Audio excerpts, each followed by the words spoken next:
Okay, we're recording. I think you're right. All right, I think brilliant. you're It's okay on your end, Christine, yeah? Okay, so I'm so delighted that I got an opportunity to basically re-examine some of what I learned at Christine's breakout session on the Diamond Summit in Tenerife a couple months ago. It was the session that really had the biggest effect on me. When I got home, I kept thinking over and over about what she had said, and not just for my business, but for my whole life. I started to piece together some really good, I don't know if you call it a spiritual lesson or something, that it shifted me, right? And I kept thinking about, okay, if we always have the mindset that things have to be hard to be good, or we have to work really hard to get success in life, how does that impact our life, you know? And I'm not going to say too much more because I wanted Christine to tell you in her own words, but that was why I had asked Christine to come on, and she very graciously said she would redo it because I never got a recording of it. So Christine lives in Denmark, correct? So she's in a totally different marketplace to us, so they have their own probably challenges and different things about how they do doTERRA there, but we're all in Europe, right? So it's not probably too different. I'll pass over to Christine, and I just want, could you tell us a little bit about your background first, Christine, how you got into doTERRA, and just a little bit more about yourself personally. So after finishing university and having my second kid, I was ready to kind of have a job and all that stuff. And then I just felt like that's not going to happen. So I created my first company, and my big plan was to teach things, feng shui and angels and just spiritual stuff. And very fast, I discovered that if you don't know anything about business or money or sales or marketing, it's so difficult to have a business, basically. So I kind of digressed a little bit, and I studied business, money, marketing, sales, all that stuff. And then I wrote a bestseller here in Denmark called The Millionaire's Method. And it was about creating more money and more time, but doing it through and with your passion, so you don't burn out in the process. So that brought me into teaching and having courses around money. How did you come up with the content for that book? Did you we interviewed, I co-wrote it with another woman, and we interviewed 10 people here in Denmark that had created millions, and a lot of them were hardworking, but we kind of just focused on what does it take to make millions, and how did they get there, and we learned from them pretty much. And then we sprinkled in our exercises and our ahas and our learnings on the way. So that was like a fun few years. Then I had my third child, and I felt kind of a little bit out of love with the business partner I had. Her and I were like, it was like time to go in different directions. So I used what I had learned, and then I created a new kind of empire, if you want, around spirituality. I got tired of being one talking about money all the time, because it brings up so much stuff in people, and I kind of had that out debated somehow.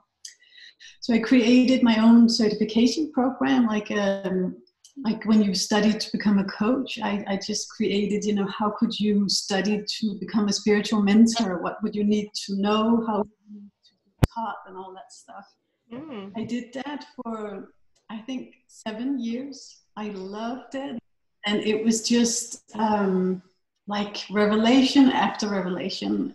And I also created an online membership I called my online salon. And, women from all over Denmark could just get like a video each month, and then they would just be elevated, and they didn't have to show up and be taught. They could just do it online. So that was great.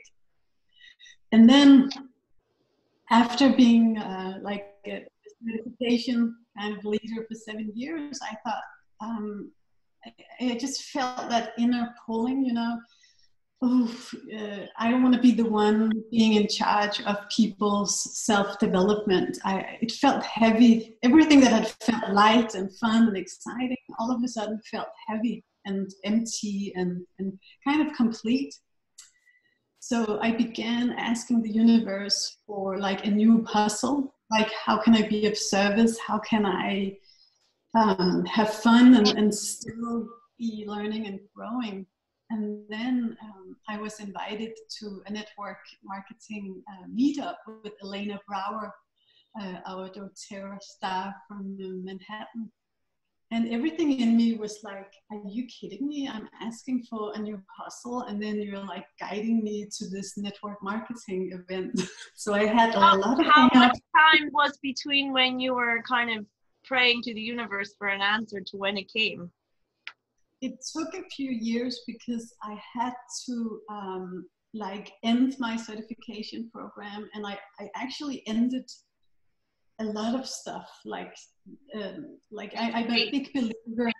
Yeah, I'm a big believer in like ending things when we're done and open to create, in order to create space for new stuff. You know, so I ended a lot, and that took me a few years, and it brought a lot of fear and sadness, you know, because it was like $1 million company. I earned a lot of money teaching just one time every month. It was like the perfect gig, yeah. So and I just don't recommend anyone to keep on doing something if it's not bringing joy to you. So I kind of had to take my own medicine, if you want, you know. Wow. So I didn't realize you had such a background of being able to get through money blocks and make big things happen like that. I didn't get that part of your talk, so that's a new nugget. Yeah, I've been studying a lot around business and money, and also the human psyche, like what triggers us, why does it trigger us, what can we do to prevent that, how can we raise our vibration and all of that. So I just sat to the meeting with Elena, and I felt like something new is going to pop out from this meeting, but I had so much resistance around network marketing because here I was, you know, I created my own companies making millions, and I felt like I said to her, I said, honestly, I feel like network marketing is for losers. And she just laughed, and I love that. She didn't get offended. And her vibe was so abundant and so, you know, oh, she's in that space. That's cool. Maybe she'll, you know, change, maybe not. But she didn't go into, oh, blah, blah, blah, and blah, blah, blah. And that was like solid confirmation in my view that, you know, she didn't care. She was like solid in her truth pretty much. So that made me listen a little bit more.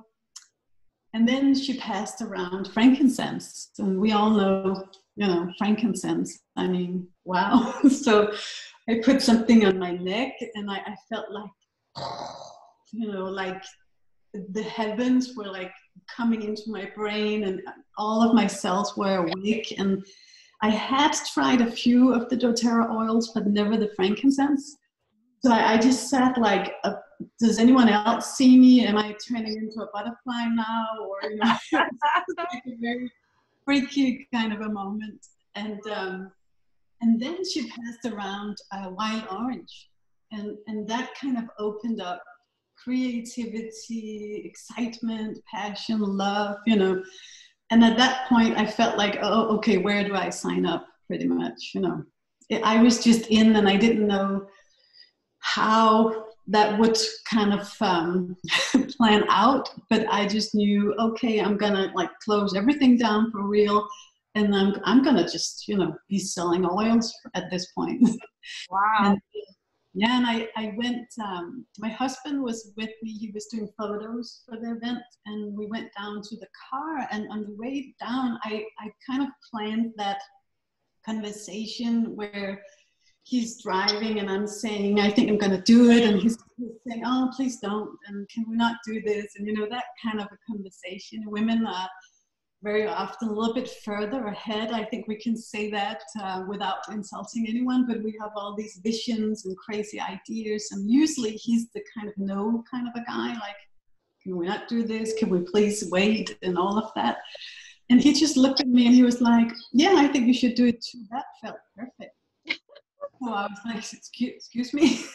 It has a lot of similarities to my story, actually. It's funny. Yeah. So having a supportive husband is obviously a big factor in the success, I think, for someone. Yes, especially if we have, or when we have kids. My kids are they're a little bit bigger than yours, and mine, 18, 15, and 9, but it's still a huge job to be a mom. So I think your spouse would need to be in on it some way, somehow. Yeah. Or at least not trying to talk you out of it. Yeah, exactly. I had asked my spouse like 4 or 5 different business ideas over like a couple of years because we want to get out of our corporate job. And I kept coming in with another idea, and he was like, no, because he'd had his own business before. It was like a millionaire as well for a while. And then, no, but he hated the job he was in. And I was like, well, you're not coming to me with any ideas. I need something from you. So, and then one day doTERRA came out of nowhere, and I remember him saying, this is the one I want to do. And I was like, what? This one? No, are you messing with me? He was like, yeah, no, I've looked into it. This is the one. I was like, all right, that definitely made me take it more seriously, you know? So I get that. Cool. Yeah. Okay, so you started selling, sorry? I'm just saying that they kind of speak to us, the oils. We know when we know, and that's just how it is. Yeah. Yeah, it's like a calling or something, isn't it? It's kind of, yeah. So when did that happen, that class with Elena Bauer? That was in Denmark, was it? She came there. Yeah, that was a year ago, May 1st. So like I almost have like my first year coming up. Wow. Oh my gosh. Okay. So you were kind of looking for something. You go to this event not knowing what to expect. And obviously with someone as powerful and spiritually awakened as Elena Bauer, that had a massive impact on you. And then the oils just blew it away for you. And so you said to your husband, okay, I think I want to do this. And he was like, yeah, do it. So what did you do next? Because that's like it's one thing to want to do it, but then how do you even get going with something like that, right? Yeah. I took 2 days where I kind of debated, am I doing this? Because I knew once I signed up as a builder, things would just kind of explode. So I took those 2 days. I like to sleep on stuff. And if I wake up and I'm still, like on it, then I act on it. So I took those 2 days, and then I signed up. I bought my first home essential kit. And I think I spent 14 days after that, like being on YouTube, watching videos, reading everything I could get my hand on. And my upline, he was an elite at that time, so she couldn't really teach me a lot. It was not like I had like a blue diamond upline or something. So she was new, but she's very wise and fast. So she knew a lot of stuff, but she hadn't gone through the processes. And we know that it's one thing to know, and then it's another thing to go through it.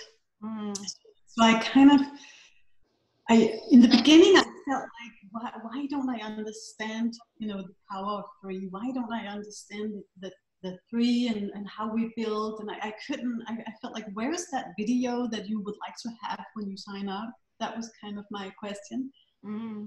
So I spent those 2 weeks, and at some point along that, I understood it.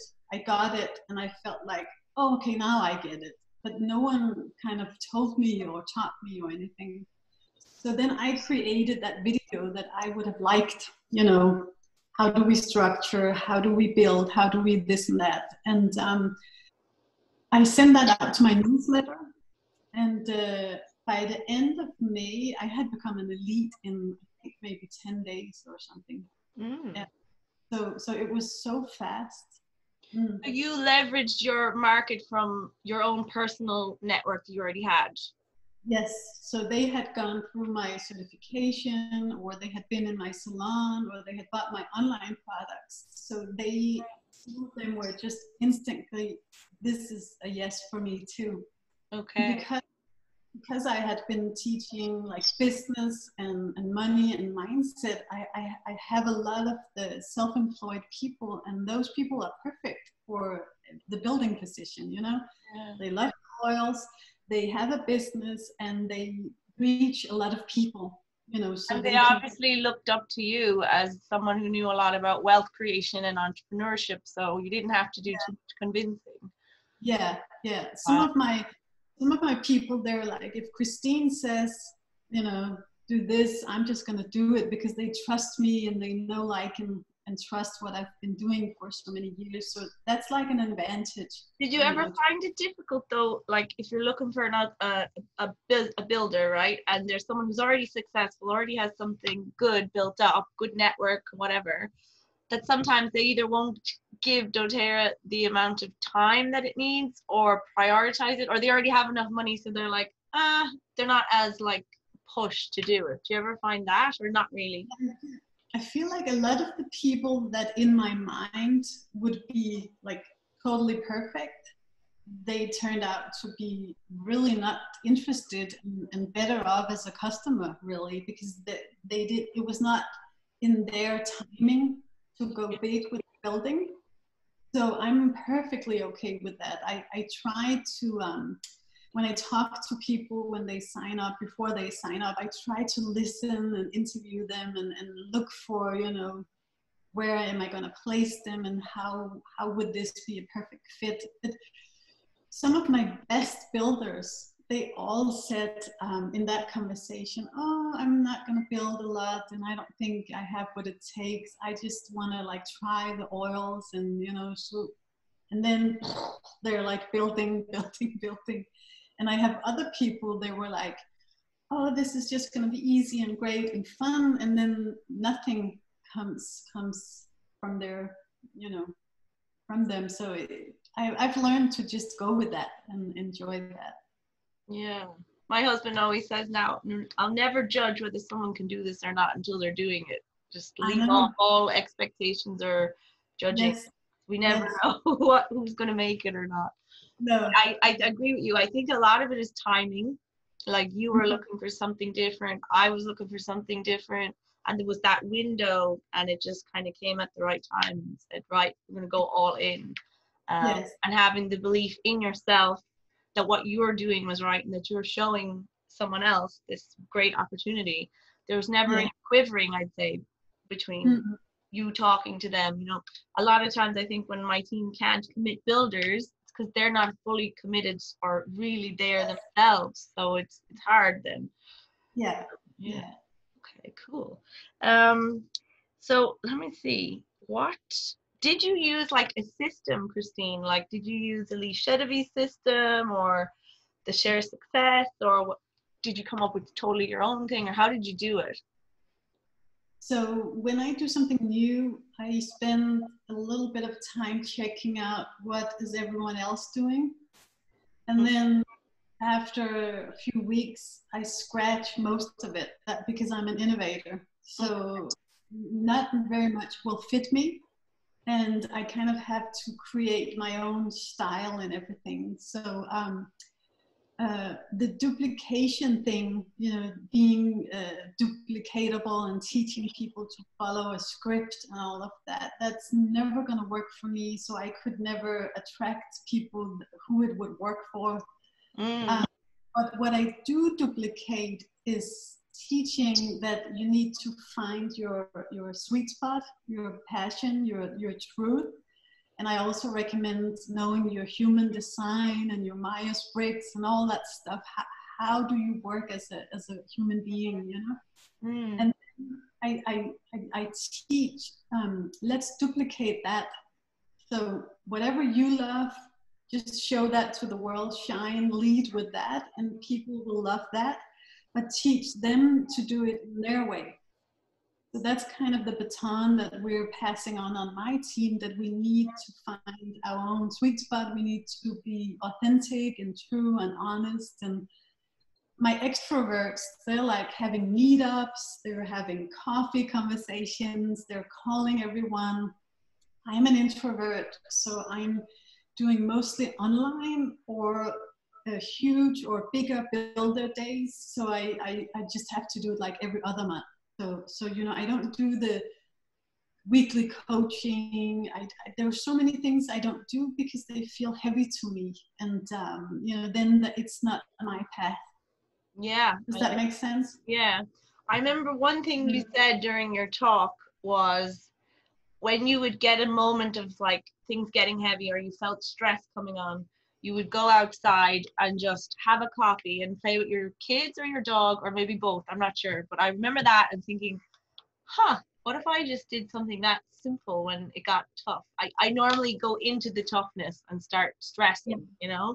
And I think a lot of my team does that. And it was a simple lesson to hear from you, but I thought, okay, yeah, that's probably what we should all do, is really be aware of those when things are heavy. What's your strategy of dealing with the heavy times? Because it can get stressful in this business. You know, it's an emotional growth path. So of course it's going to be times of a little bit extra difficulty, right? So I liked that a lot. That made me quite inspired when I heard you say that. And you also said, this was the other big thing I remember you saying, was you got to Diamond in 6 months, right? It was about 6 months?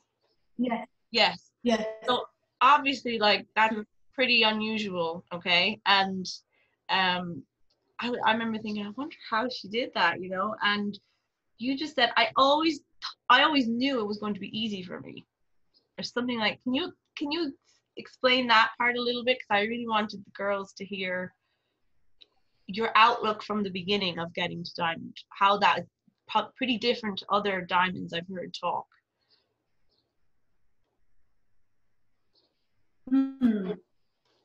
So how my outlook is, so was going to get there, or what can you repeat that? The connection is a little bit, sorry, I think flickers in and out. Frozen on me there a bit.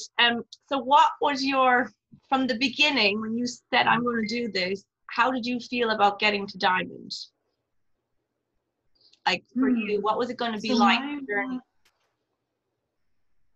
Yeah, when I signed up, I knew I'm going to be a presidential diamond. That's like my first goal, or whatever you want to call it. I call it my desire. And so that was kind of like my GPS, being a presidential diamond, and also being a Scandinavian founder. Those two things I really wanted. And then I just pretty much, whenever the GPS is set, I just follow like every instruction or everything that comes up.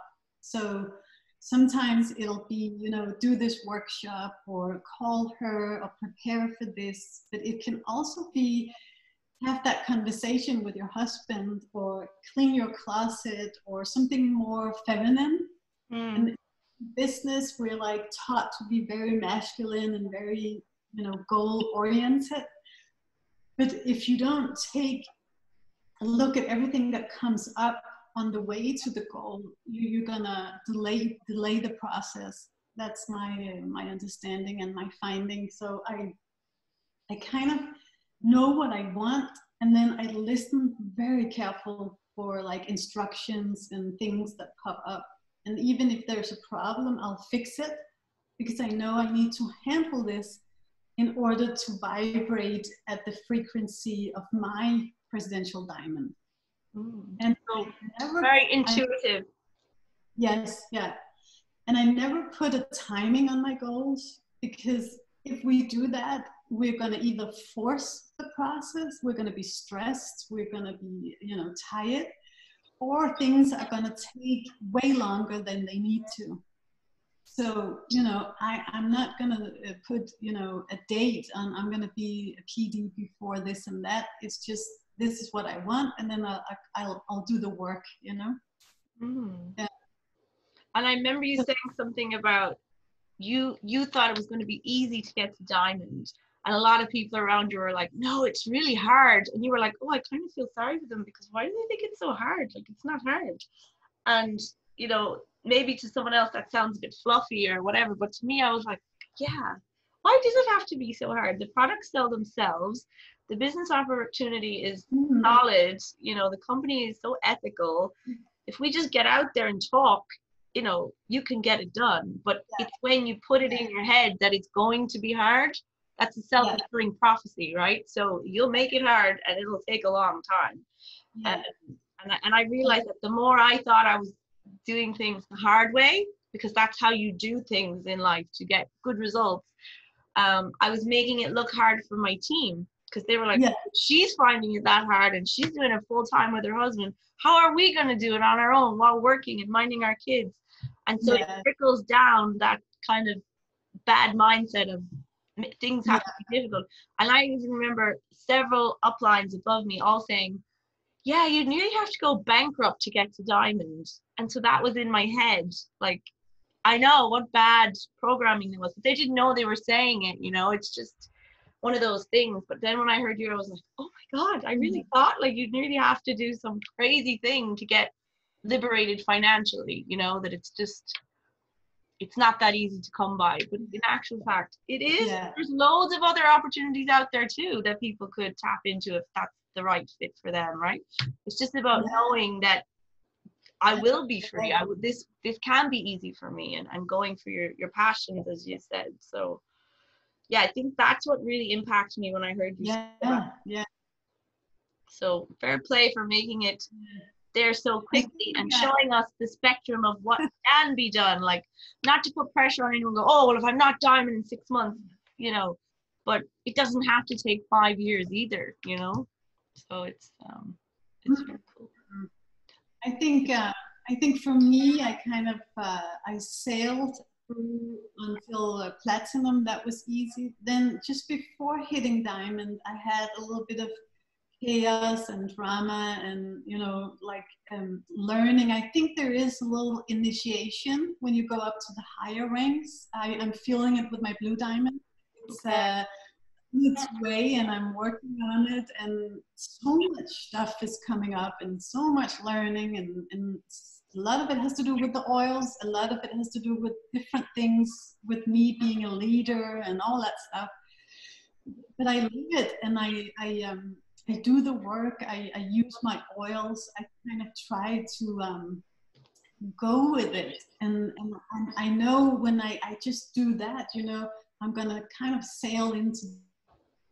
If you look at some of the language that you use when you talk, if you kind of study the power of language a little bit, you make everything sound light and spacious and fun, and it's just like being aware of what language we're saying to ourselves on a daily basis about this business has such an effect on how we build the business, right? And yeah, that's another thing I love listening to you talk in those great ways, you know, that I want people to take notice of that. So I'm noticing with my diamonds that so you already, do you have diamonds under you now? I have a platinum. That's my highest rank. But I notice now that that becoming a diamond, kind of, it's providing the money that I need for the things I want to do. We also redecorate and sell and buy houses. We have a few other things going on, but for me, it's like very easy to cruise into that. Oh, okay, everything is sorted, you know, kind of a deal. And I have a very, you could call it lazy side. I don't know what we should call it, but I'm not into the game of more, just because I always need a much bigger why than just money. A lot of people are driven by more money. For me, it's not, you know, it's not going to do, you know, get me anywhere if it's the only purpose. So I'm aware of that, and I'm kind of looking into other whys, so that I do grow and that I do evolve into my blue diamond and my presidential diamond. But it's something to notice with yourself, you know, what motivates you, and what do you want, what makes you happy. And you know, because I love everything space, you know, space, love, chill, you know, all that flowy stuff. I don't want to do a lot and then give up my freedom, you know. That's So why it we needs got to into this be a bigger business in the why. first place, right? That's why we're in this business, so that Yeah. we do have our space. But yeah, it's trying to balance having Yeah. space and designing your dream life, but still getting in there and getting stuff done as well. Like, yeah, I probably struggle with that myself sometimes a little bit. Have you Yeah. noticed, you obviously had $1 million business that you created yourself. So I think after hearing that part of your story, I'm like, okay, that's probably why she came in here and she was like, this is going to be easy. What's the big deal? Like, I've already done something like even harder than this before. Well, so that's the different belief system that most people don't have coming into this. Yeah. But for me, I remember the first thing, I just wanted to replace my corporate job income with this. That was like, but I couldn't believe that I could do it for so long. I was like, no, it's never going to happen. And then once I did, right before I did, I went through a period of like crazy self-sabotage and getting sick and crashing my car, losing money, like all sorts of stuff the universe was throwing at me to see, like, are you going to deserve this and push through to this next life?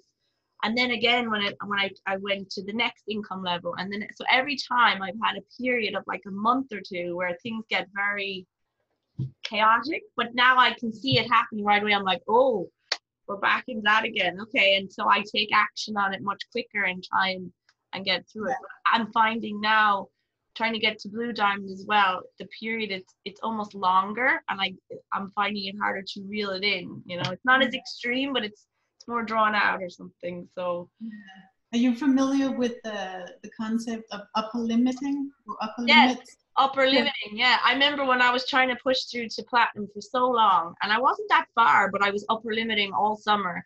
And then I had one conversation with my upline, and he said, "You're upper limiting, Linda. Like, it's really bad. Like, you're gonna sort yourself out." And I was like, "What? What are you talking about upper limiting? I don't know what he was on about."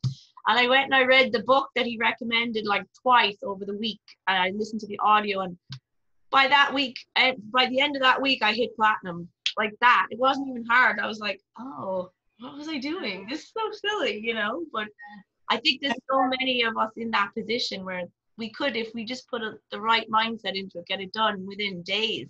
It's not. Yeah. So I don't believe that the universe will throw things at us in order to test us. I believe we throw things at us in order to just stay out of the success. Maybe so that's the thing with the upper.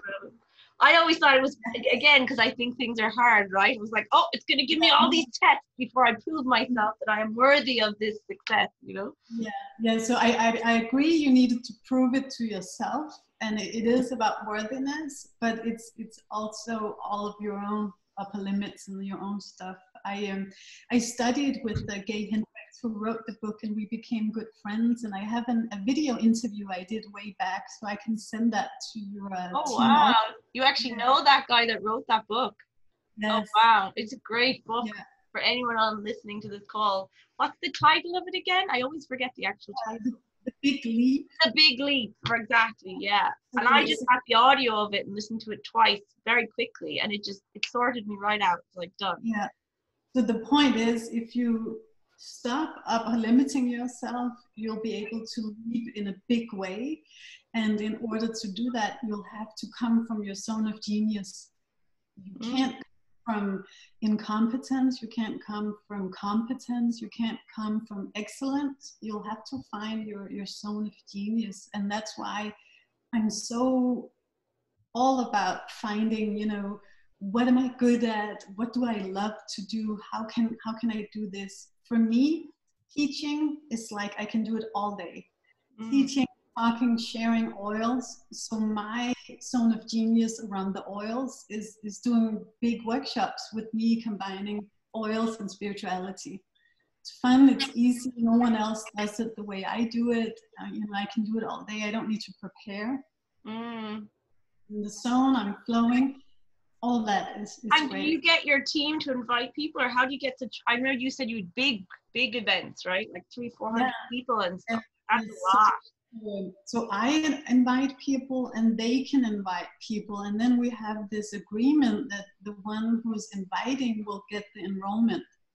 So we never debate, you know, who brought this person or whatever. It's like completely like an honor agreement, like she's here because of me, so I'm going to sign her up, and I'm going to also be a good hostess for her. I'm teaching my enrollments to take care of their front line.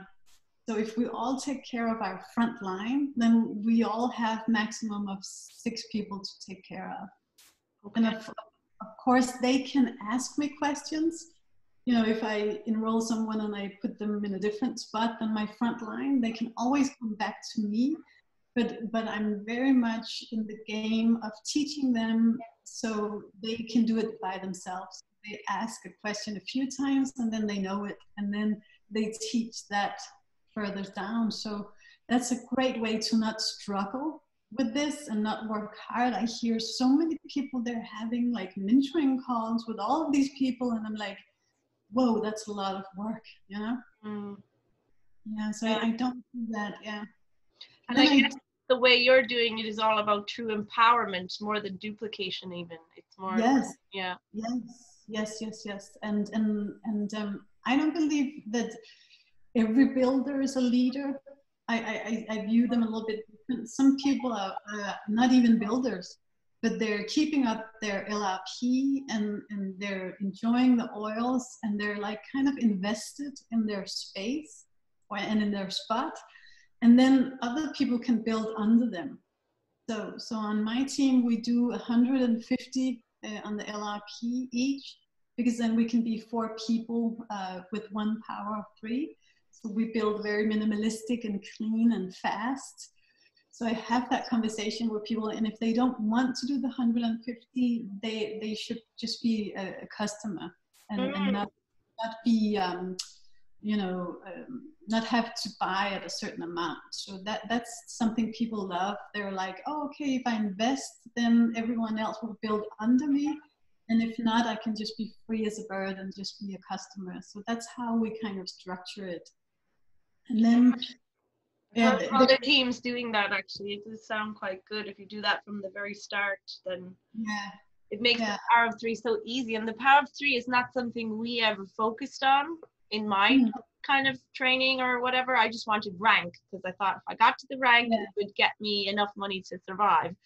And the more I'm longer doing it, I'm thinking, oh my gosh, the power of 3 is so powerful. Like, you know, it's I find it's the best bonus, and it's monthly and solid, and I love it. And you know, I even have my son in my front line, so I built his power of 3 in the 3rd row because it's so solid, and I love that way. And also I'm so autistic and minimalistic, so I would hate to have like 10 people doing a power of 3. You know, I like things to be 3 under 3 under 3, and then, you know, perfectly organized. And my tree is like a poster for, you know, the perfect 3. Of course, I have a few, but it's like really autistic the way it's. Wow. So that probably helped you get to diamond quickly too, because you didn't have any excess fat anywhere, as you could say. And I knew to place all of my customers on row 4 in order to create the presidential diamond, because people don't know this. So in the beginning, they're just thinking about becoming a premier or an elite. So they don't, you know, place their customers further down. And some people I know don't have enough builders to place on row 4, but I did. So in the beginning I saw, oh, okay, the end goal is to have elites at the bottom, you know, so let's build those elites. And that's typical the way my brain works. I always have like the end game in mind, because I'm so focused when I do work and when I do create and spend my precious energy. You know, I do it very structured, and I look at the end goal, and then that gives me speed too. I know that because other people will have a lot of customers in row 2 or 3, and then once they get to the presidential diamond, they're kind of wasted in that position, because we need. I've never thought of that myself now, Christine, so that's a good tip. Level 4. I always heard never put a builder under level 4. like always in Yeah. the first 4 levels. Yeah. But yeah, only recently I'm starting to more think about the power of 3, that like if you put everything on the 3rd or the 4th level, that it fills in that power of 3. You know what I'm looking at? Level. Yeah. Is it the 3rd level for the power of 3? Yeah. So I've been kind of more aware of that, but I never thought about presidential diamond elites. That's a good tip as well. Yeah. So would most of the people on your team have their power of 3s filled in, your top lines, or they're doing pretty good on that? Yes, we're all about that, yeah, I teach that, and I teach the rank, but I teach to be aware of both. I know that there's a strategy that you do 2 lines and you build, all the way down. I like to go for power of 3, very solid, and then of course rank and everything else. Because if you think about it, up until like almost gold or definitely silver, the power of 3 bonus would be almost the same as the whole paycheck for them. And at the start, you want to make some good money, Yes. get that money coming in, then the power of 3 is very powerful. Yeah, true. And Okay. we can do it twice, the power of 3. Yeah, I only heard that the other day as well. I never even knew that. I was like, oh, no one teaches this, so you can do yeah. it twice, and that's great. I'm getting up to that point now, and that's a solid bonus, doing the power of 3 twice. I mean, that's great. So, and someone else said to me that if you go for double diamond, double presidential diamond, but if your original legs fall down, you don't get to have even the first presidential anymore, or something like that. I was like, oh, okay. That makes sense. Yeah. Yeah, they were like saying it's better to have a really big volume presidential diamond business than be rushing to try and build like a double diamond or something like that. True. Yeah, that's true. I'm all for doing solid growth, and every time I reach a new rank, the month after I spend to solidify that rank. So I don't move, right ahead. I could, but I don't do that. So I like things to be solid. Again, you never try and force it and push it through when it's okay. No, I look sometimes that makes you quite depressed for a few months afterwards. I've noticed too. It's a real like, oh, this heavy, and you don't feel you are that rank. You feel like almost imposter syndrome, like, oh, I'm not really a platinum, or something. Yes, totally. So I'm sensitive. I become stressed if I have to push and force, and if things are not solid, I don't like that. So in order to honor that in me, I build very solid, and then I think. If you had to put your motto of how to do doTERRA into a sentence, what would be like your mantra, your motto, or your kind of? That's difficult in one sentence. Or no, just in like a couple sentences, or like, what's your thing that you think about a lot? Yeah, I think you should lead with love and fun. Let the excitement pull you, and that's the one thing. So let that lead, the joy and the fun, and then know your design. Know, who am I? How am I nurtured best? How do I function best?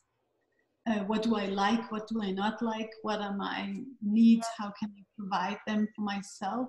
My love language is service. I love when people serve me. I'm like, if there's a good server, I'm like in heaven. And a good server for me is someone who knows what I want without even asking for it. So, the right thing at the right time and all of that. So I know when that's my love language, I better serve myself. I better learn how to create acts of service for myself, so that's something I learned about myself.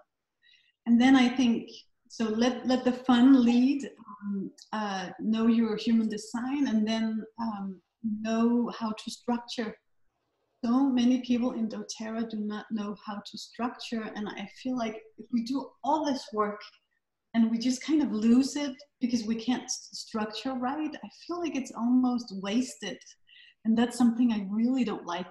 being a minimalist. I don't like waste. I'm so, well, we don't want to waste anything. We want to, use it right. So I think that's so important. And it's kind of like growing up. I feel like being in doTERRA, it's like you grow up and you figure, your way through the jungle.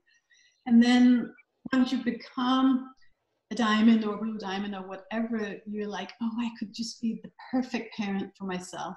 You've learned so much, so you're like, I would teach this, I would say that. So I try to do that and be that for my people.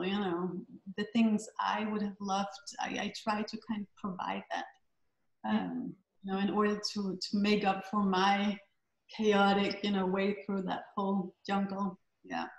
So did your upline grow further, or has she kind of stayed at a least? She's at premiere by now. She created another leg. She has this huge leg and knee, and her unilevel is quite big. And she doesn't care. She's like, I need two more like you, then I'll be a platinum, and I need 5 more like you, then I'll be a presidential diamond. And that kind of rocked my world. I'm always in the trenches, building, She's more in human design. She's a projector. So she's like very in the back, kind of, monitoring things. And when I became a platinum, he had her first platinum. So she was kind of further along than me. Does that make sense? Mm. That was kind of weird for our minds, and I know she'll, if she wants to, she'll be a presidential diamond, and she'll do it in this very weird, in my world, very behind the scenes kind of a way. For me, in human design, I'm a manifesting generator, so I need to manifest. Human design you keep mentioning, is that the Myers-Briggs, or is this a different thing? Human design is a different thing. The Myers-Briggs, that's the one where that's the ENFJ and all those. Yeah, all of what's that. The human design one? I never know that. That's the actual name of it. Yes, so human design, you actually, it's not a test. You just provide your birth, the day, the time, and the year, and that can tell you like everything you need to know about yourself, pretty much. Like your one is called a manifester. What? I'm a manifesting generator. It's like always out in the field, always having new desires, always building something, always like sweating on the nose and stuff like that. Oh, but yet you find you can keep calm and go with it in a nice light flow type state, which is unusual. Yes, yeah. Wow, yeah, very cool. Yes. Okay, I'm definitely gonna look that up. That sounds really cool. Yes, so that's a good thing to know about yourself, and it'll also tell you your emotional authenticity. How do you differ? What's right for me? For me, it's emotions. For other people, it can be something else. So that's good to know. How can I know that this is for me and this is not for me? Yeah. Wow. Okay. Cool. I'll just see if there's any last questions. We've been talking for ages. I could talk to you all night. I find you so fascinating. We can do it again. I think it's great. I think it's great because I never really had a chat like this with someone from a different country, and you just hear so many different things along your journey. I've been doing this for, oh God, it's 5 years now, so it's wow. To hear fresh things from you. You're only doing it for a year. It's so much fun. And I quite like the spiritual side of life. So our type of spiritual, not anything dogmatic. That would definitely not be my type of thing. Just see, was there any last questions I meant to ask you? Yeah, I think that's it. Just, is there anything that you would have done differently in that year that you solidify? I know you got to diamond straight away. You were pretty solid too, right? Because you were on the diamond retreat, so that meant you were a solid diamond within less than a year. So that's just brilliant. Was there anything that you think, oh, I should have done that maybe slightly different or easier or something? I don't know, because I think I had quite the perfect ride. I had to find out a lot of stuff myself, but that taught me a lot, and I grew a lot from it. I think one thing I would have liked to have known maybe before becoming a diamond, I struggled a little bit with compliance. Like people, because I grew so fast, some were like, is she following the rules? Is everything okay? And, you know, it was a little bit like, this is a little bit too fast. So there was a rumor that compliance were looking into me. And I felt like, oh my God. And I felt like, am I a fraud? Am I doing anything wrong? And, you know, it brought a lot of fear up in me. So I would have, then I talked to Jared and Jason and all of those guys, and they said, you know, compliance is pretty much like just keeping an eye on everything. They're like trying to have everyone follow the rules, which is so important in a thing like network marketing. So no one's gonna like take everything away from you. They can call you and say, you know, you need to adjust this, but it's not that strict. So that's something I would have liked to have, you know, known, because I had a few days where I felt like, okay, that's it, I'm out. I probably messed up something, and now they're going to call me and say, you know, you're out. And of course they didn't, but that was a scary moment. That was my limit. I think the compliance thing, like, it's obviously gotten really strict in the last month or two, right? Like crazy strict. It's so strict that it puts people get paralyzed of what to do online, because it's like, oh, if I say the wrong thing, they're going to throw me out, you know. And but some of these new rules, I didn't even know about them, and I'm a diamond doing it for 5 years, and I didn't know that you couldn't mention like the V word at all ever, like, because we were allowed before, and I didn't get that memo. Like, where was that? No, but you know, so I think it's a little bit like the placement thing. You know, there are things that maybe aren't always so clear taught, and I guess it's our job as leaders to change that in the coming stuff. But yeah, and for me, it was not about what could I say or what could I not say with the FDA and all of that. For me, it was some people approached me and said, I want to be on your team. And I said, oh yeah, sure you can. You just need to wait 6 months or whatever. And that brought up a little bit of, we don't do this in doTERRA, you know. So I learned that the hard way. And now I'm like, oh, okay. When someone approaches me, I'm so easy about it now. I'm like, here are the rules. People are going to be, you know, having opinions about it. You'll have to follow your own truth, and, you know, when time is right, and if the time is right, and all of that. So I think for me, because I'm so innovative and so used to being my own boss, finding myself in a company having to be compliant and corporate, and it was just like, whoa, I don't even know if I can handle that, you know. The building, yes, the ranks, yes, structure, yes, but the whole compliance, corporate, you know, you're going to get the call kind of a deal, that was my upper limit, and that brought me a lot of fear I would have liked to not have, but I needed to learn that lesson. Now I'm like, if I get an email from compliance or someone from doTERRA, I'm like, oh, maybe they're teaching me something new. And, you know, I'm just so out of that fear space. I'm like, they're my friends now, pretty much. Well, yeah, cool. Well, that's cool. That's good advice. Yeah. Wow. Okay, well, I think that's all my questions. I really appreciate you taking this time for my team to try and get some of the inspiration I got from you, and just, listening to a different perspective on how you can do this with ease and grace, and with a power of 3, and keeping things clean, and and having fun when it gets heavy. Just find the light space of it all. And also, I think it's this personal development process. You know, business is just a huge course in who am I, you know. So I think if you feel stuck, if you feel like you're not worthy, if you feel like it's not easy, or that you can't do things, I would just go with the oils.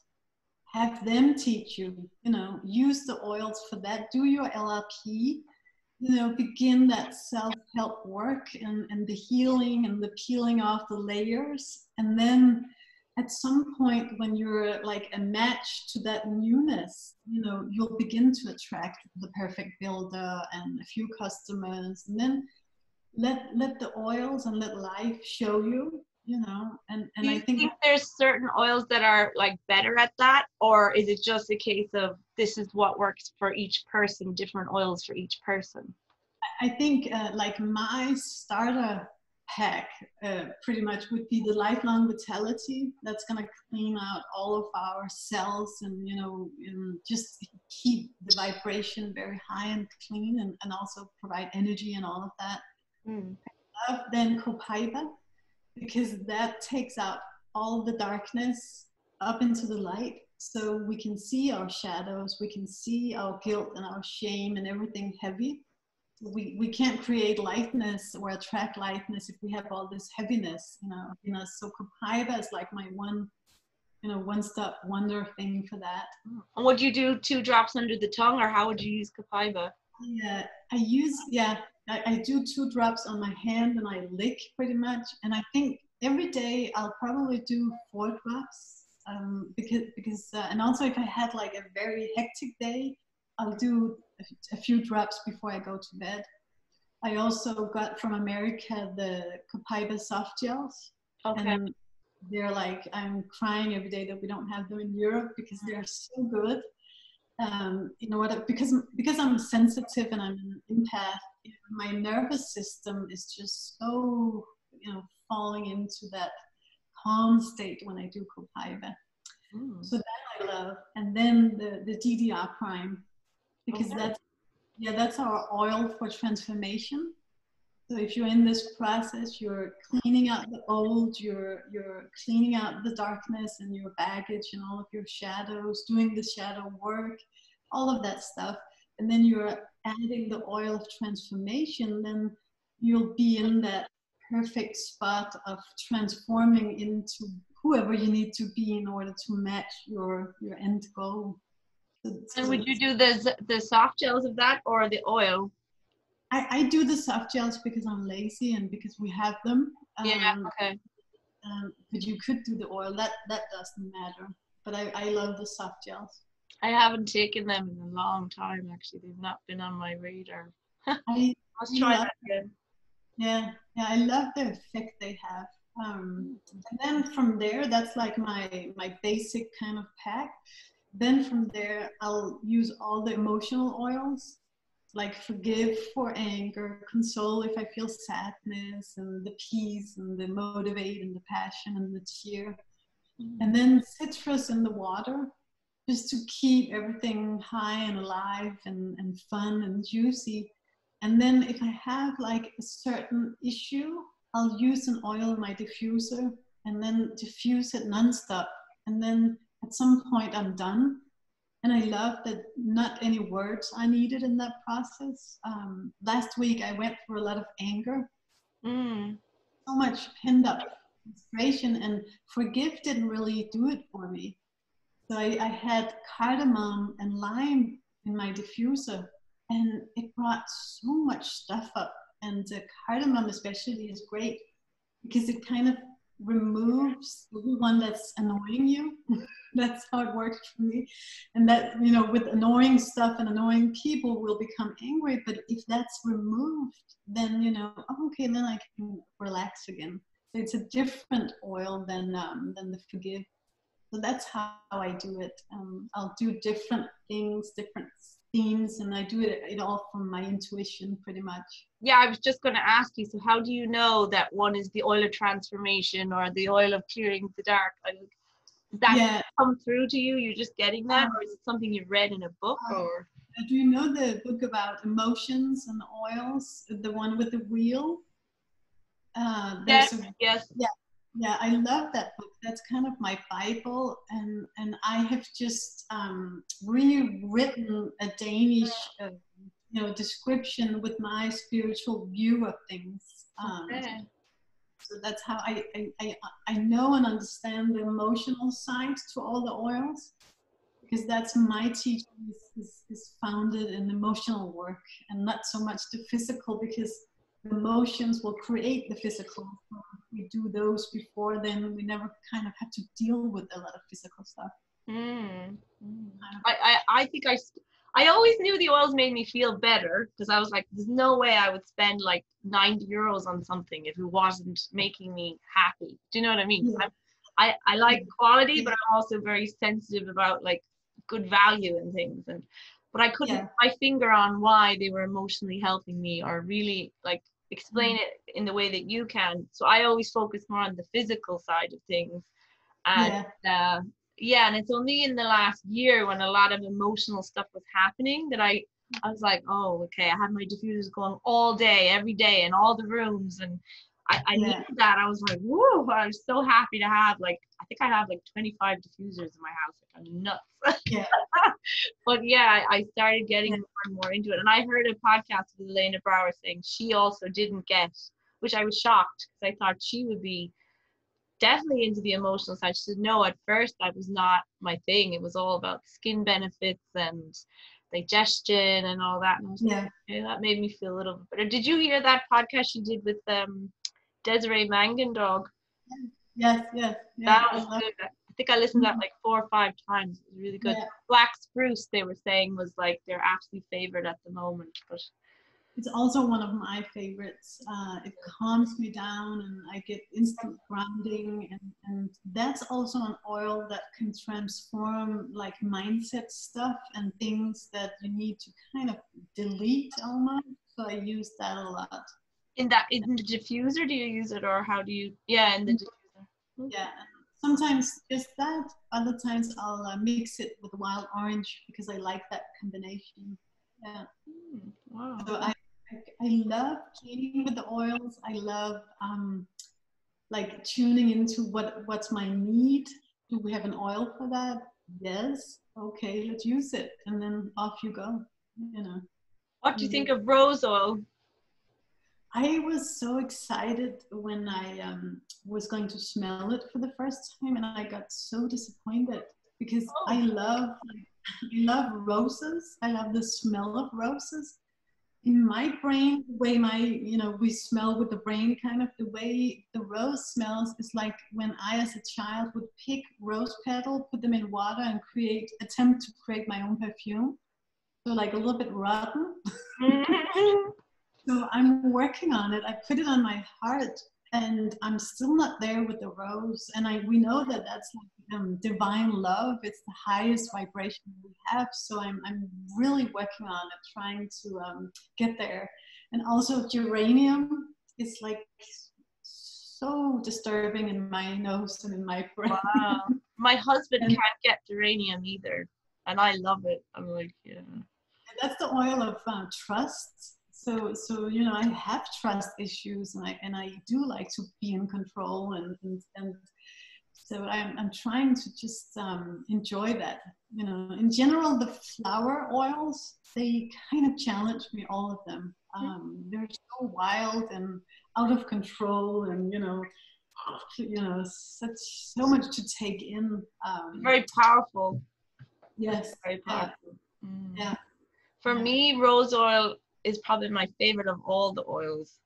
And if I ever want to manifest, like I'm in a good space and I'm like, right, I'm gonna have a thing I'm working towards, and I'm really focused, and I'm really looking after myself, and I'm doing my journaling, and if I use rose every day, like as my perfume, and right before I journal, I don't know, crazy things start coming into my life. I'm like, whoa, sometimes it's a bit much. It's like, whoo, the rose oil is so strong, but and that's why I only use it at certain periods of the year, when I'm ready for that kind of inflow of energy, but it's it's the oil of manifesting.